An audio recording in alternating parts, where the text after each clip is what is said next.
Hi friends, ఈ వీడియోలో మనం గిట్ గురించి తెలుసుకోబోతున్నాం. అసలు గిట్ అంటే ఏంటి, ప్రజెంట్ సాఫ్ట్వేర్ ఇండస్ట్రీలో గిట్ ఎందుకు అంత పాపులర్, ప్రాక్టికల్గా గిట్లో యూజ్ చేసే పాపులర్ కమాండ్స్ గురించి ఈ వీడియోలో తెలుసుకోబోతున్నాం. ఈ వీడియో చివరి వరకు చూస్తే నేను చెప్పే బోనస్ ట్రిక్ మీకు చాలా యూజ్ అవుతుంది ఫ్రెండ్స్. సో డెఫినెట్గా చివరి వరకు చూడండి. Okay friends, let's start.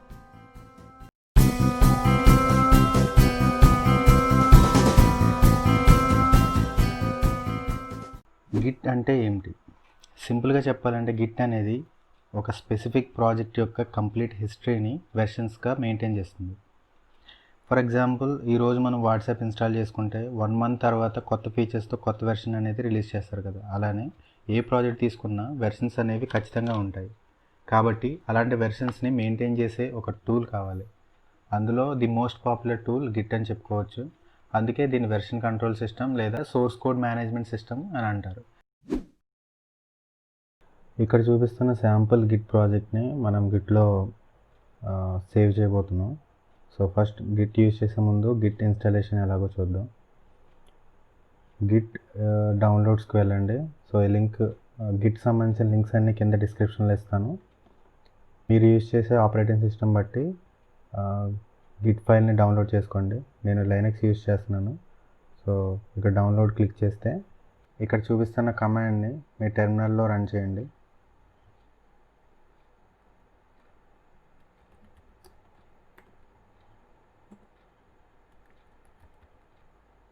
Run చేశాక ఇన్స్టాల్ అయిన తర్వాత ఇన్స్టాల్ అయిందో లేదో చెక్ చేయడానికి గిట్ -version అని టైప్ చేయండి. సో గిట్ యొక్క వెర్షన్ వచ్చింది. లేదా గిట్లో అవైలబుల్గా ఉన్న కమాండ్స్ చెక్ చేయాలనుకుంటే గిట్ -help అని టైప్ చేస్తే అవైలబుల్గా ఉన్న కమాండ్స్ అన్నీ చూపిస్తుంది.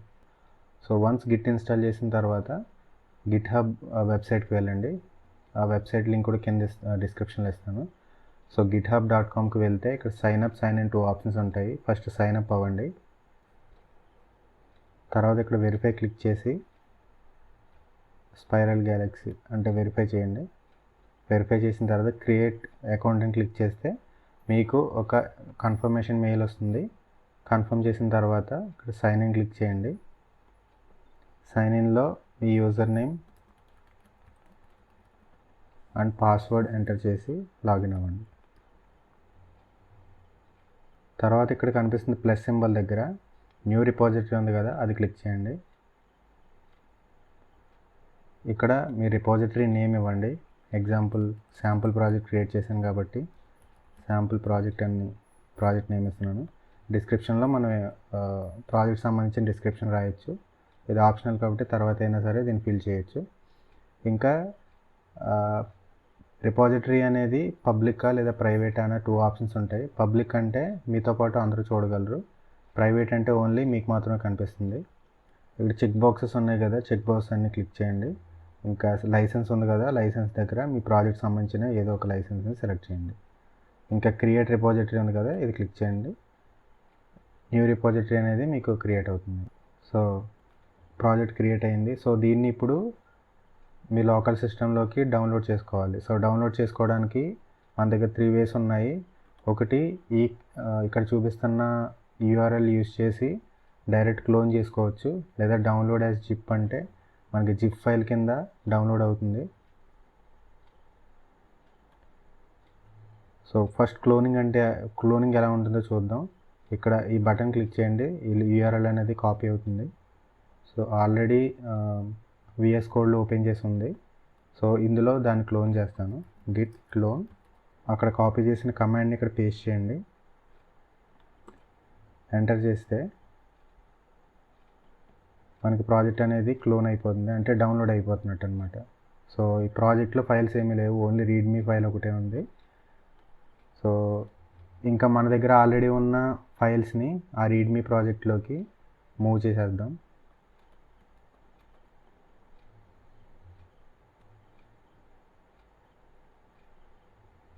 సో ఈ శాంపుల్ ప్రాజెక్ట్లోకి ఈ 3 ఫైల్స్ అనేవి యాడ్ అయ్యాయి. సో ఇప్పుడు ఈ 3 ఫైల్స్ని మనం గిట్కి ఎలా అప్లోడ్ చేయాలో చూద్దాం.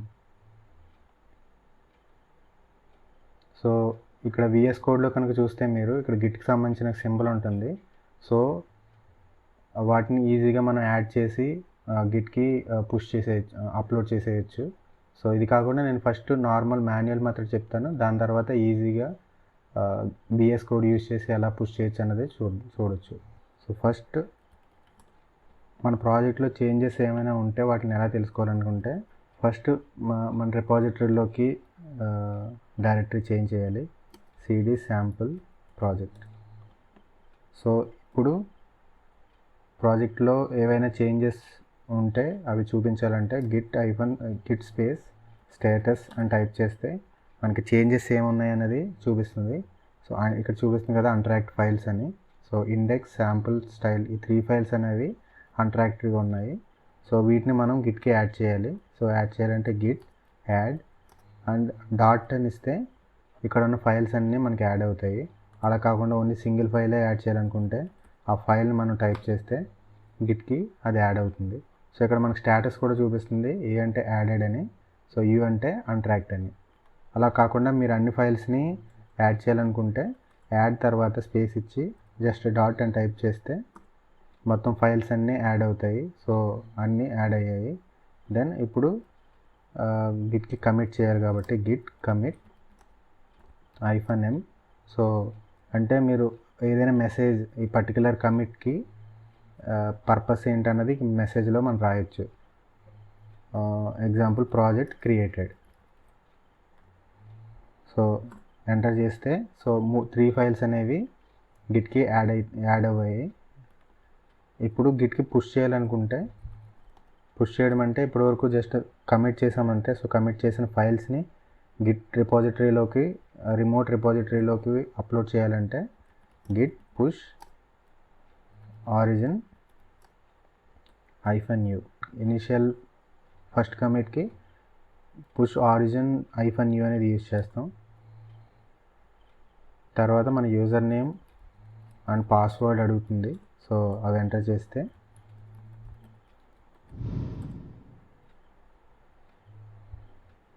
గిట్కి పుష్ చేస్తుంది.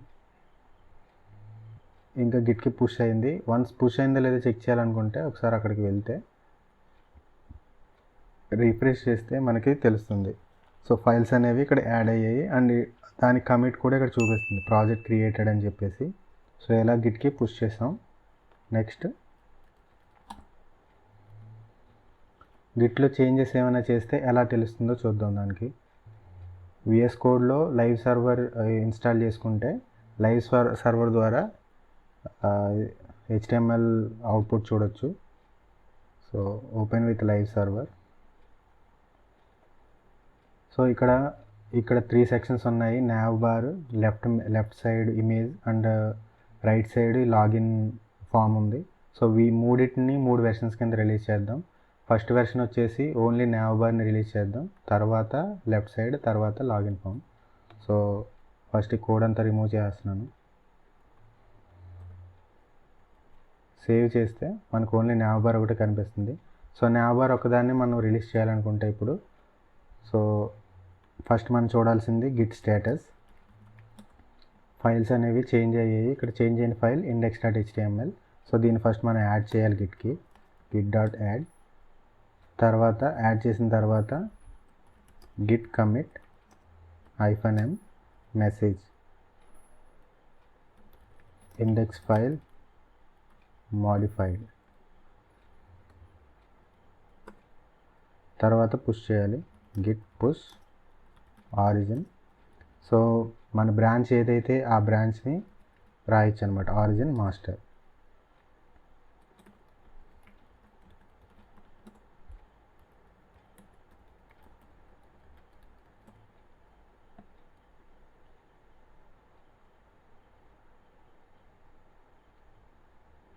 సో గిట్కి పుష్ అయ్యింది. మళ్ళీ ఒకసారి చెక్ చేయండి గిట్లో. సో ఇండెక్స్ ఫైల్ మోడిఫైడ్ అనేది కమిట్ అయింది. సో తర్వాత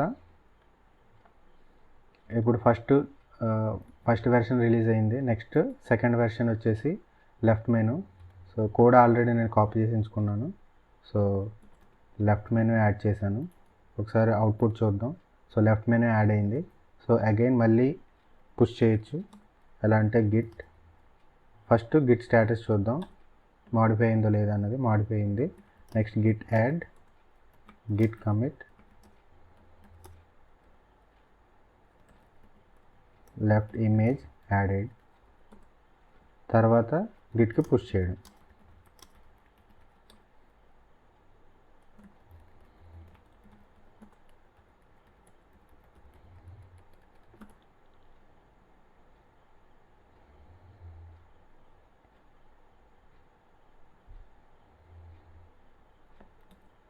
సో ఇలా సెకండ్ వెర్షన్ కూడా రిలీజ్ చేసేసాము. ఇంకా థర్డ్ వెర్షన్ అనేది సపోజ్ నేను కాకుండా వేరే నా కొలీగ్ ఎవరో ఒకరు దాని మీద వర్క్ చేస్తున్నారు అనుకోండి, థర్డ్ కేటగిరీ మీద, అంటే ఈ లాగిన్ ఫామ్ మీద నేను వర్క్ చేయట్లేదు, వేరే ఎవరో వర్క్ చేస్తున్నారు. సో వాళ్ళు కోడ్ అనేది పుష్ చేయాలి. సో అటువంటప్పుడు వాళ్ళకంటూ సెపరేట్ బ్రాంచ్ క్రియేట్ చేసుకోవచ్చు. ఇది ఎలా అంటే విఎస్ కోడ్లో అయితే సింపుల్గా మనకి ఉండుద్ది.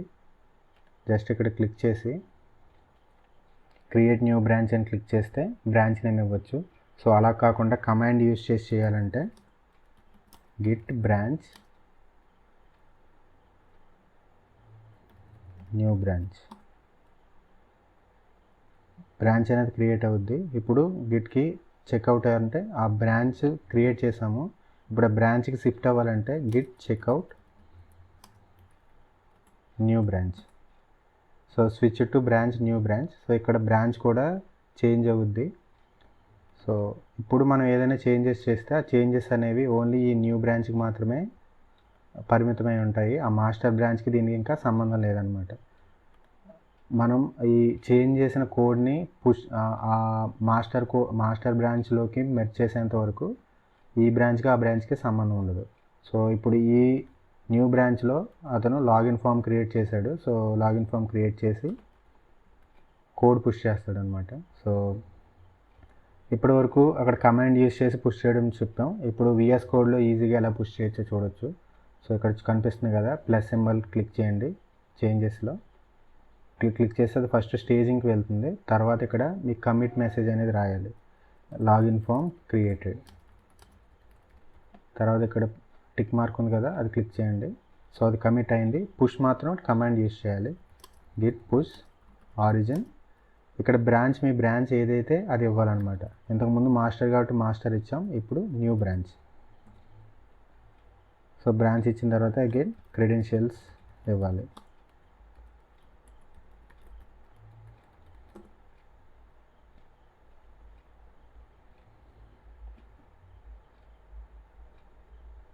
సో ఇప్పుడు న్యూ బ్రాంచ్ అనేది క్రియేట్ అయింది.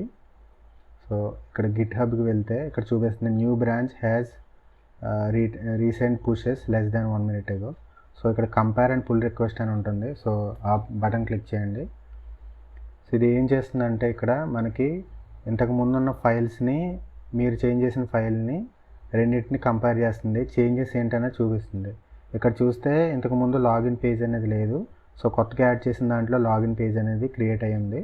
సో అండ్ ఎన్ని ఎడిషన్స్ అయ్యాయి, ఎన్ని డిలీషన్స్ అయ్యాయి అనేది కూడా చూపిస్తుంది. సో ఇక్కడ 9 ఎడిషన్స్ అయ్యాయి. సో ఇక్కడ కమిట్ నేమ్ ఏంటన్నది రాయాలి. ఇంకా క్రియేట్ పుల్ రిక్వెస్ట్ అని క్లిక్ చేస్తే మనకి పుల్ రిక్వెస్ట్ అనేది క్రియేట్ అవుతుంది. అండ్ ఇంకా ప్రాజెక్ట్లో ఏమైనా ప్రాబ్లమ్స్ ఏమైనా ఉంటే, కాన్ఫ్లిక్ట్స్ ఏమైనా ఉంటే ఇక్కడ చూపిస్తుంది. కాన్ఫ్లిక్ట్స్ ఏం లేకపోతే నో కాన్ఫ్లిక్ట్స్ అని చూపిస్తుంది.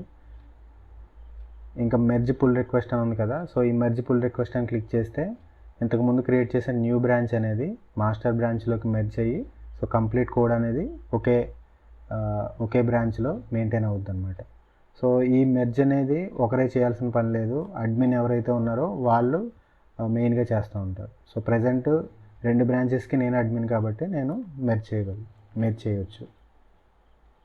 సో మెర్జ్ అయిపోయింది.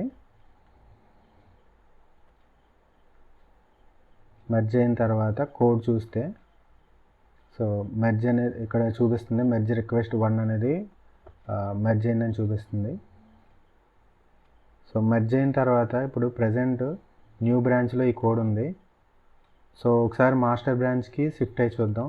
సో మాస్టర్ బ్రాంచ్కి మళ్ళీ చేంజ్ అవ్వాలంటే git checkout branch name. So ఇది టైప్ చేస్తే మాస్టర్ బ్రాంచ్కి వచ్చాం. సో మాస్టర్ బ్రాంచ్లో చూస్తే లాగిన్ ఫామ్ అనేది లేదు, ఎందుకంటే అక్కడ మెర్జ్ చేసాం, కానీ ఇక్కడ లోకల్గా దాన్ని మళ్ళీ డౌన్లోడ్ చేసుకోలేదు. సో డౌన్లోడ్ చేసుకోవాలనుకుంటే ఒక కమాండ్ ఉంటుంది, అదేంటంటే Git pull origin master. So మాస్టర్లోనే మనం మెర్జ్ చేసాం కాబట్టి దాని నుంచే మనం పుల్ చేసుకుంటాం.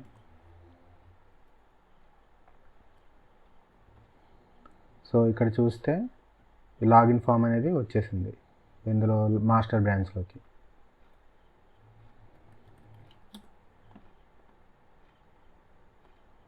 సో ఇలా మెర్జింగ్ అనేది, ఇంకా పుషింగ్ అండ్ పుల్లింగ్ అనేవి ఉంటాయి. ఇంకా గిట్ హబ్లో ఈ పేజెస్ని ఎలా హోస్ట్ చేయొచ్చో చూడొచ్చు. సో గిట్ హబ్ మీ రిపాజిటరీకి వెళ్తే ఇక్కడ సెట్టింగ్స్ క్లిక్ చేయండి. సెట్టింగ్స్లో కింద గిట్ హబ్ పేజెస్ అని ఉంటుంది. సో అక్కడ ఈ డ్రాప్ డౌన్ క్లిక్ చేయండి, బ్రాంచ్ అనేది సెలెక్ట్ చేయండి, మాస్టర్ బ్రాంచ్. సో మాస్టర్ బ్రాంచ్లో రూట్ డాక్స్ అని ఉంటుంది. డాక్స్లో అయితే మనం థీమ్ సెలెక్ట్ చేసుకుంటే థీమ్ అనేది డాక్స్లో ఉంటుంది. ఇంకా రూట్ కాబట్టి రూట్ క్లిక్ చేశాక సేవ్ చేయండి. సో సేవ్ చేస్తే ఇది కొంత టైంలో మన వెబ్సైట్ని హోస్ట్ చేస్తుంది. Your site is ready to be published at ఈ పర్టికులర్ యూఆర్ఎల్లో పబ్లిష్ చేయబడుతుందని చెప్తుంది. 2 minutes వెయిట్ చేశాక ఒకసారి మళ్ళీ రిఫ్రెష్ చేస్తే సో సైట్ అనేది పబ్లిష్ అయిపోయింది. సో ఒకసారి యూఆర్ఎల్ క్లిక్ చేస్తే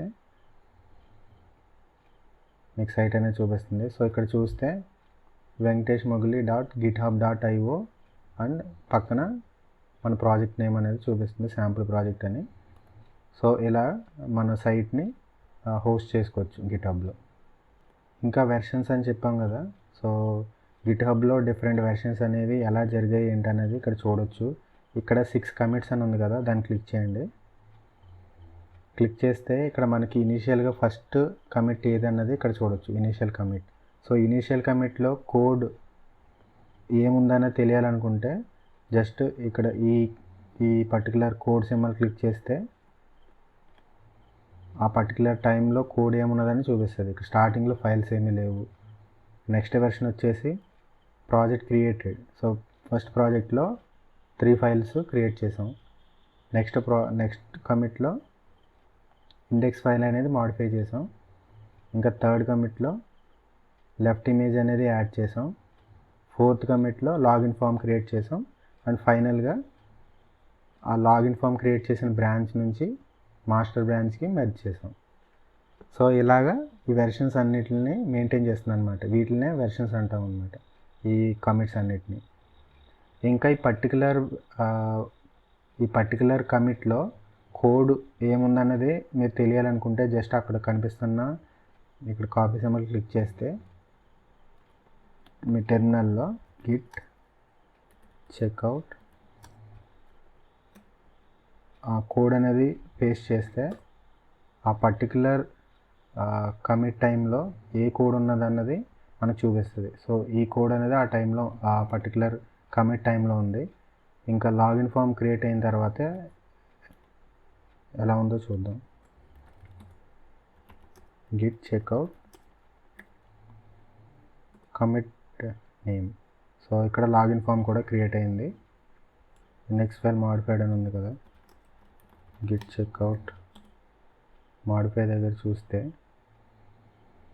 ఇక్కడ స్టార్టింగ్లో లెఫ్ట్ ఇమేజ్ కానీ లాగిన్ ఫామ్ కానీ లేదు. సో ఇలా పర్టికులర్ కమిట్స్ దగ్గర కోడ్ యొక్క స్టేటస్ ఏంటి అన్నది చూడొచ్చు. సపోజ్ ఎగ్జాంపుల్ మీరు ఒక 10 days వర్క్ చేశారనుకోండి, 5th day మీకు ఏదో ఒక కాన్ఫ్లిక్ట్ వచ్చింది.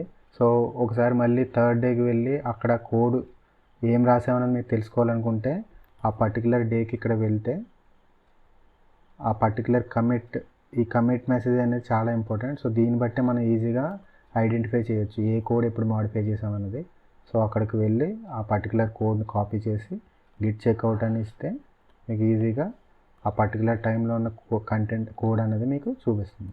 సో ఇలా ప్రతి వెర్షన్ని మనం గిట్ యూజ్ చేసి కంట్రోల్ చేయొచ్చు. సో అందుకే గిట్ని డిస్ట్రిబ్యూటెడ్ వెర్షన్ కంట్రోల్ సిస్టమ్ అంటారు. డిస్ట్రిబ్యూటెడ్ అంటే ఒకరే కాకుండా మోర్ దెన్ 1 person దీని మీద వర్క్ చేయొచ్చు అనమాట. ఒకే ప్రాజెక్ట్ మీద మల్టిపుల్ పర్సన్స్ వర్క్ చేయొచ్చు. ఇంకా రీడ్మీ ఫైల్ చూస్తే ఇక్కడ మన ప్రాజెక్ట్ సంబంధించిన డిస్క్రిప్షన్ కానీ లింక్స్ కానీ ఈ రీడ్మీ ఫైల్లో ఇవ్వచ్చు. సో అది ఎలాగో చూద్దాం. రీడ్ఎండి ఉంది కదా, ఈ ఫస్ట్ హ్యాష్ అనేది హెడ్డింగ్కి, సో డబుల్ హ్యాష్ అనేది సెకండ్ హెడ్డింగ్కి డిస్క్రిప్షన్.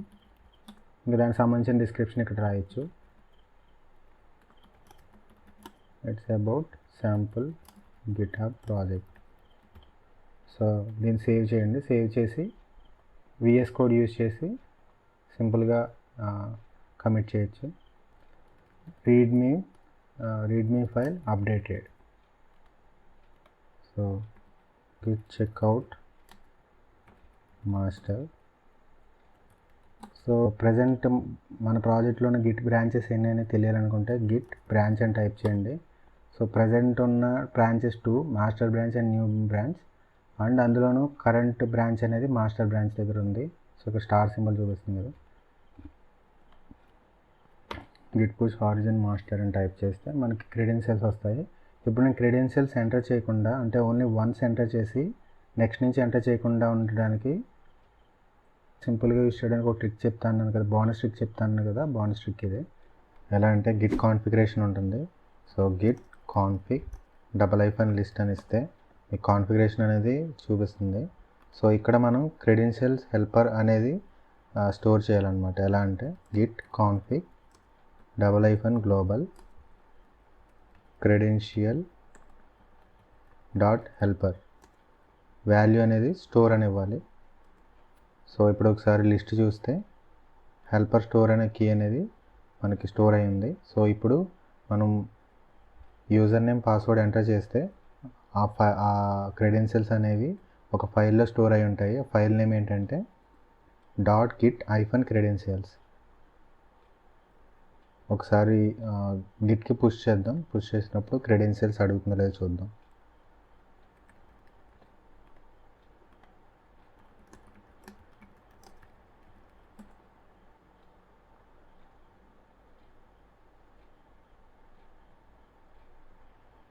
సో నేను ఆల్రెడీ క్రెడెన్షియల్స్ స్టోర్ చేసి ఉన్నాయి కాబట్టి నన్ను అడగట్లేదు. సో స్టార్టింగ్లో క్రెడెన్షియల్స్ స్టోర్ అయ్యి ఉండవు కాబట్టి క్రెడెన్షియల్స్ ఎంటర్ చేయమని అడుగుద్ది. తర్వాత నుంచి క్రెడెన్షియల్స్ అడగకుండానే ఆటోమేటిక్గా కోడ్ పుష్ చేస్తుంది. సో ఒకసారి క్రెడెన్షియల్స్ ఎక్కడ స్టోర్ అయ్యే తెలియాలనుకుంటే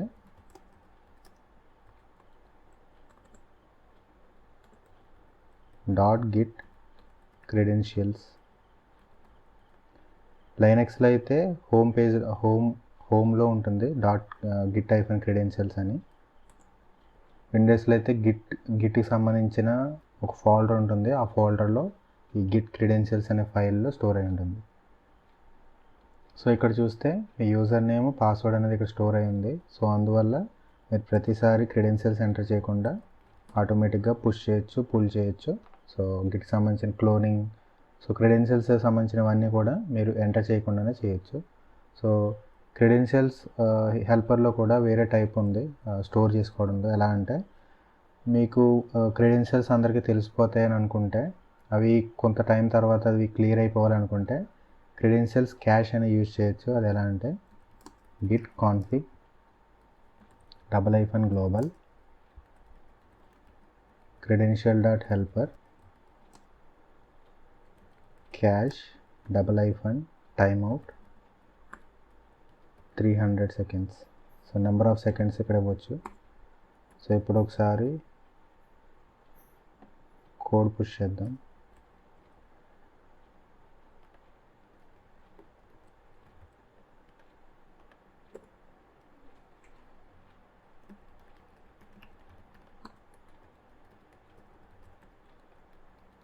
ఫస్ట్ టైం క్రెడెన్షియల్స్ తీసుకునిద్ది,